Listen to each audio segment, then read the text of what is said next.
Oke, baik. Suara saya terdengar ya. Sebelumnya perkenalkan, nama saya Excel Rizky Aglia. Saya dari Prodi Teknologi Pendidikan, Fakultas Ilmu Pendidikan dan Psikologi, Universitas Negeri Yogyakarta. Oke, di sini saya akan menjelaskan mengenai mata kuliah strategi pembelajaran yang saya pelajari di semester 2. Dosen pengampu dari mata kuliah strategi pembelajaran sendiri ini adalah Bapak Dr. Pujirianto, SPD MPD. Oke, sebelumnya saya akan menjelaskan tentang apa sih itu strategi pembelajaran gitu. Nah, strategi pembelajaran sendiri ini merujuk pada metode, teknik, atau pendekatan yang digunakan oleh pendidik untuk menyampaikan materi pembelajaran dan memfasilitasi proses belajar peserta didik. Jadi mungkin dari teman-teman semua udah nggak asing ya atas nama dari strategi gitu kan. Nah kalau ini lebih mengarah ke strategi pembelajaran. Tuh, mungkin boleh next. Bentar ya. Oke. Nah, oke selanjutnya ada di strategi pembelajaran pertama ini adanya materi tentang pendekatan sistemik gitu. Oke, kalau mungkin teman-teman belum pada tahu pendekatan sistemik sendiri ini apa. Nah, pendekatan sistemik sendiri ini adalah suatu kerangka kerja atau perspektif yang melihat fenomena atau masalah sebagai bagian dari suatu sistem yang lebih besar, di mana elemen-elemennya saling terhubung dan saling mempengaruhi. Dalam konteks pendidikan dan pembelajaran, pendekatan sistemik ini itu mengacu pada cara pandang yang memandang pendidikan sebagai suatu sistem kompleks yang terdiri dari berbagai elemen yang saling terkait. Nah, dari beberapa karakteristik utama dari pendekatan sistemik dalam pendidikan ini itu ada interkoneksi dan kompleksitas. Nah, karakteristik interkoneksi ini apa sih gitu. Interkoneksi ini meliputi bahwa setiap elemen dalam sistem pendidikan ini saling terhubung dan berinteraksi gitu, satu sama lain. Jadi perubahan atau peristiwa di satu bagian itu dari sistem ini tuh dapat mempengaruhi bagian lainnya gitu. Tadi sebelumnya saling mempengaruhi dan saling terhubung itu. Nah, sedangkan dari kompleksitas sendiri ini adalah entitas yang kompleks gitu, dengan banyak variabel, dinamika, dan hubungan yang beragam.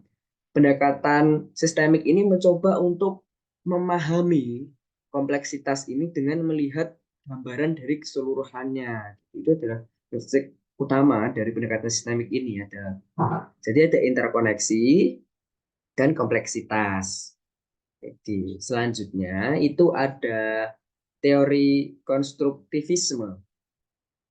Nah, teori konstruktivisme sendiri ini adalah salah satu sorotan utama dari konstruktivisme yang menekankan peran aktif peserta didik dalam membangun pengetahuan yang dimana nantinya mereka sendiri itu melalui pengalaman secara langsung.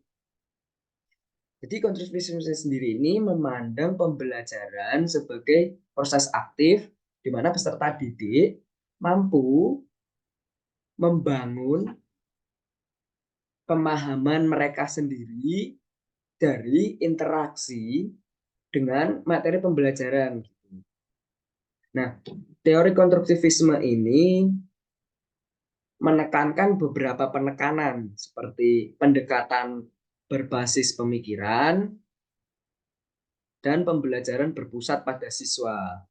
Kalau pendekatan berbasis pemikiran ini itu menekankan bahwa pembelajaran merupakan proses aktif di mana individu membangun pemahaman dan pengetahuan mereka sendiri melalui pengalaman dan refleksi mereka. Berbeda dengan model pembelajaran yang bersifat pasif, konstruktivisme memandang peserta didik sebagai konstruktor atau pembangun pengetahuan mereka sendiri. Ketika pembelajaran berpusat pada siswa ini dalam konstruktivisme, ini lebih ke peran guru. Peran guru dalam teori konstruktivisme ini adalah sebagai fasilitator. Jadi pembelajaran yang membantu peserta didik dalam membangun pemahaman mereka sendiri. Guru di sini itu lebih ke memberikan pengalaman, pertanyaan, dan bimbingan untuk merangsang proses konstruksi pengetahuan oleh peserta didik. Gitu. Jadi, kita ulangi, teori konstruktivisme ini adalah menekankan pada pembangunan pengetahuan mereka sendiri melalui pengalaman secara langsung ini. Next. Kemudian ada model pembelajaran berbasis masalah. Model pembelajaran berbasis masalah ini membahas tentang melakukan pemecahan masalah sebagai pusat dari proses pembelajaran. Model-model ini mendorong peserta didik untuk mengembangkan keterampilan analitis dan pemecahan masalah. Gitu. Nah, dalam model pembelajaran berbasis masalah ini ada pusat pada masalah, pendekatan aktif, dan fasilitasi oleh guru.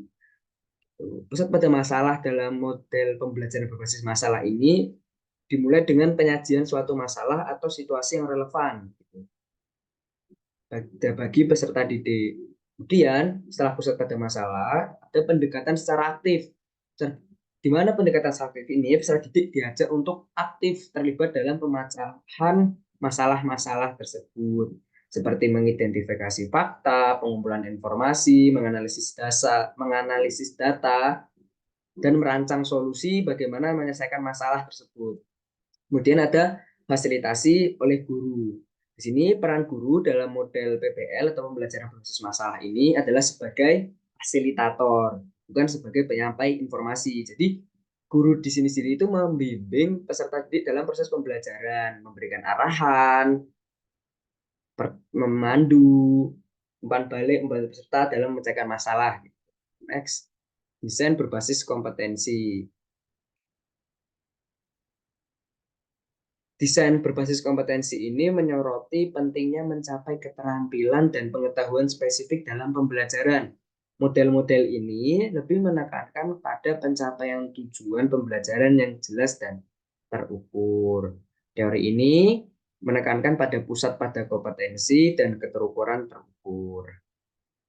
Nah, pusat pada kompetensi ini adalah desain berbasis kompetensi ini memfokuskan perencanaan pembelajaran pada identifikasi kompetensi yang ingin dicapai. Jadi, dari tadi proses ini lebih ke menekankan pada tujuan, jadi lebih jelas dan lebih terukur.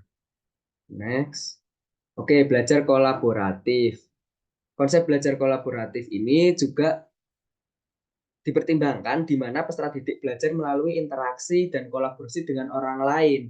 Bagaimana belajar kolaboratif sendiri adalah suatu pendekatan pembelajaran di mana peserta didik bekerja sama dalam kelompok atau tim untuk mencapai tujuan pembelajaran bersama. Gitu. Jadi beberapa poin dari belajar kolaboratif ini ada kerjasama dan interaksi. Jadi itu saling peserta didik dapat bekerja sama, entah itu dalam bentuk tim ataupun lain sebagainya untuk menyelesaikan masalah.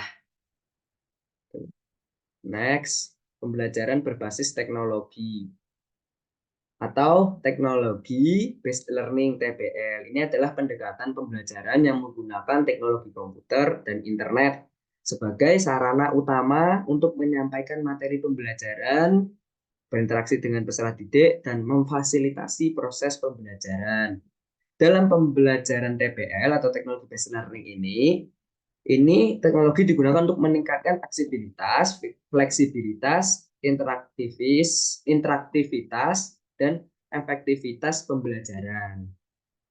Beberapa poin yang dapat kita pelajari dari pengertian pembelajaran berbasis teknologi ini meliputi pemanfaatan teknologi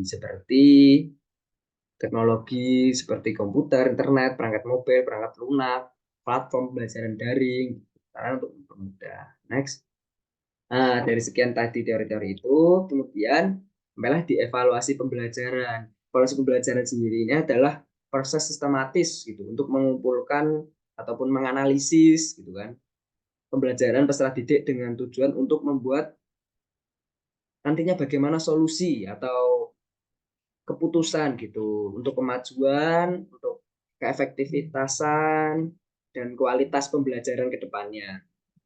Nah, dengan cara apa sih? Dengan cara pengumpulan data, analisis data.